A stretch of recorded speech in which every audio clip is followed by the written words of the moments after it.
Worship Outside the Box, a weekly blog of creative ideas for leading worship. Constructing a Service, Part 1. The Elements of a Service.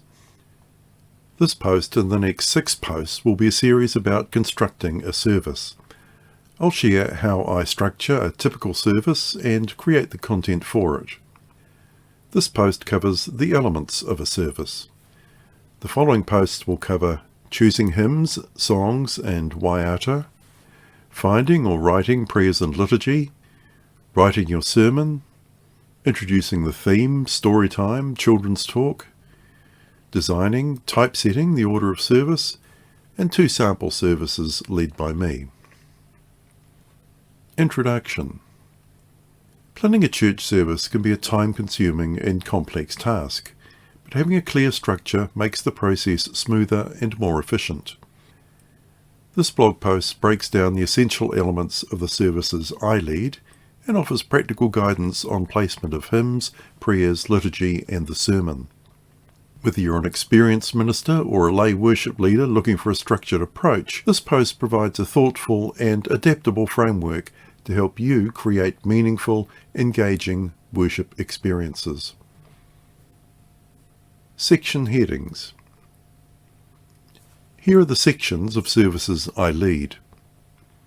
Welcome and introduction, call to worship, lighting the candle, opening prayer, opening hymn, prayer of approach and words of assurance, introducing the theme, hymn, song or waiata, readings, sermon, hymn, song or waiata, community time, sharing the peace, notices, sharing joys, things we're grateful for, sorrows and concerns, prayers of intercession, Lord's Prayer, offering and blessing of the offering, closing hymn, blessing, the grace. Brief description of the content of each section of the service. Welcome and introduction. Welcome people to the service, those here in person and those viewing online if you are live streaming the service. Mention which Sunday of the church year this is, for example, Lent 3. Briefly mention the key Bible readings and the theme you'll be exploring in the service. Call to worship. A responsive prayer of 6 to 8 short stanzas. You can also use hymn words, a poem, or a paraphrase of the psalm for the day. Lighting the candle. A short litany said together by the congregation while, or just after, the candle is lit. Note that I don't extinguish the candle during the closing section of the service, as I don't like the image of snuffing a flame out. Opening prayer. A short prayer by the leader picking up on the themes of the service. Opening hymn. A well-known hymn of praise. Make sure the tune is singable. Prayer of approach and words of assurance. A responsive prayer of 6 to 8 stanzas which, for example, acknowledges things we should have done but didn't, and things we have done but shouldn't have, or says we are here in the presence of God, just as we are. The leader then offers a short paragraph of words assuring us of God's love. Introducing the theme. An activity for children and adults that explores the theme of the service. For instance, act out the Bible reading and talk briefly about it. Don't line up the children at the front and ask them questions. Hymn, song or waiata.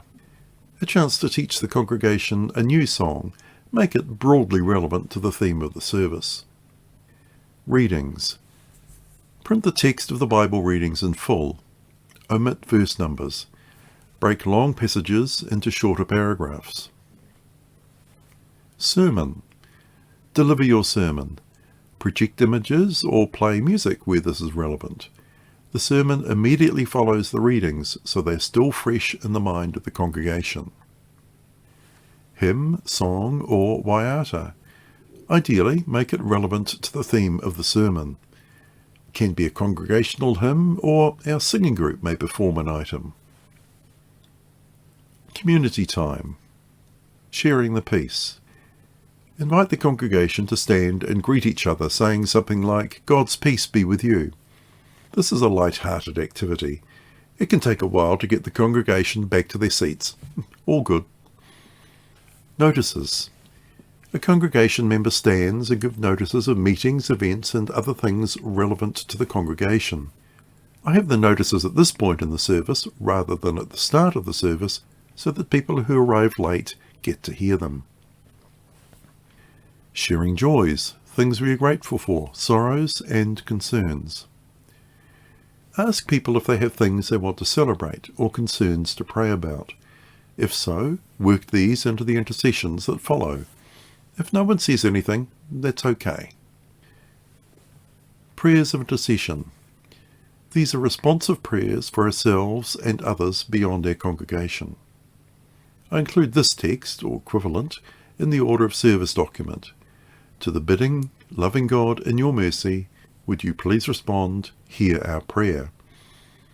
I then rehearse the congregation by saying, "Loving God in your mercy," to which they respond, "Hear our prayer." You now have the people primed to fully engage with the prayer. I read the prayer from a book or my leader's version of the order of service. Lord's Prayer. Show the text in full. I generally now use the Lord's Prayer in te reo. To honour the text, speak this together at a pace everyone is comfortable with. This may be slower than fluent te reo speakers would prefer. Offering and blessing of the offering. I say, "Your free will offering will now be received." The offering is then collected and, along with a basket of food donations to the local food bank, is brought forward to the altar. We then stand and say together a short blessing of the offering, printed in the order of service that may pick up on the themes of the service. Closing hymn. A well-known hymn or song with a rousing tune. Ideally, the words will relate to the theme of the service. Don't introduce a new hymn or song at this point. Blessing. A short paragraph printed in the order of service that picks up on the themes of the service. Said by the leader, standing at the front with open arms. The grace. Show the text in full, said together. I also generally now use the te reo translation. Comments. Including a sermon of about 10 minutes, services with this content generally take 60 minutes, plus or minus 5 minutes. I'm not good at preaching or praying off the cuff or ad-lib, so I write down everything I say in a service, including the sermon and liturgy in full. I create a shorter order of service for the congregation, which contains the hymns and liturgy, and a separate, longer leader's version, which I read from when leading the service. Services I lead have 4 distinct sections: opening, welcome and introduction through to prayer of approach and words of assurance; exploring the theme; introducing the theme through to the hymn or song or waiata after the sermon; community time, sharing the peace through to offering and blessing of the offering; closing hymn through to the grace. Questions. How do you typically structure your worship services? What challenges do you face when planning a service, and how do you overcome them? If you could change one thing about how services are structured in your church, what would it be, and why? Let me and other readers know in the comment section below. Ngā mihi.